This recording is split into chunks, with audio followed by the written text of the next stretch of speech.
ano ba? Ano bang subject niyo kanina? Mathematics and modern world. MMW. Tapos na kami yan eh. Tapos na. Anong topic niyo? Sa Fibonacci na eh. Tara, diyan tayo sa Sige. The Fibonacci sequence is nasa field of mathematics kung saan yung each number is the sum of two preceding ones. It starts with two initial values tulad ng 0 and 1 and nag-exceed pa siya infinitely. This sequence is a natural phenomenon na halos lahat ng nakikita natin sa paligid is a form of Fibonacci sequence, katulad na lang ng golden ratio, which means ang sequence na to is also a concept of connection between mathematics and art. It also has applications in computer science, economics, and other fields due to its recursive nature and patterns it reveals. Ilan pala yung chords niya? Parang paulit-ulit lang yung rhythm. Tatlo lang naman. Tatlo? Oo. Bakit parang pare-pareho lang? Pagka, ang galing nga, di ba? Tatlo lang, pero kakabuo tayo ng isang tatlo. Oo, pero sa iba rin, pare-parehas lang din, same rhythm. Kahit Parang iba. katulad yung sa inaral natin kanina, yung anong ulit topic natin? Fibonacci. Kasi di ba may pattern? Ay, yung Fibonacci! Oo, napag-aralan din namin yan dati. Tatlo lang may pattern to. Up and down lang. Yun lang. Up and down. Pakita mo sa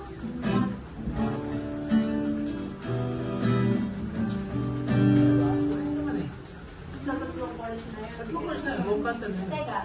Fibonacci. Ah, so, ibig sabihin, yung kantang to, may pattern din. So, Fibonacci siya. So, paano kaya siya naging Fibonacci?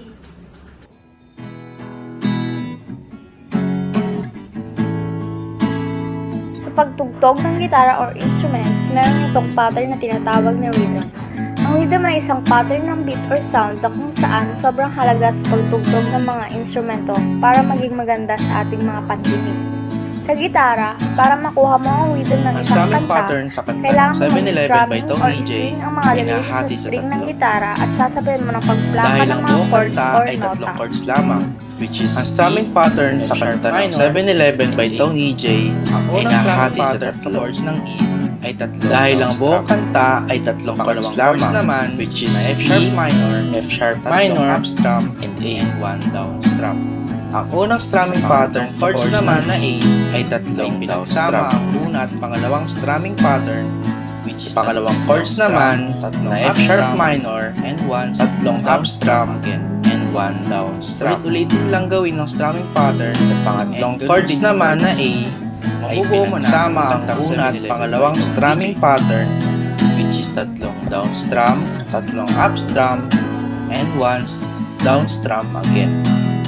Ulit-ulitin lang gawin ng strumming pattern and ganun din sa chords. Mabubuo mo na ang kantang 7-11 by Tony EJ.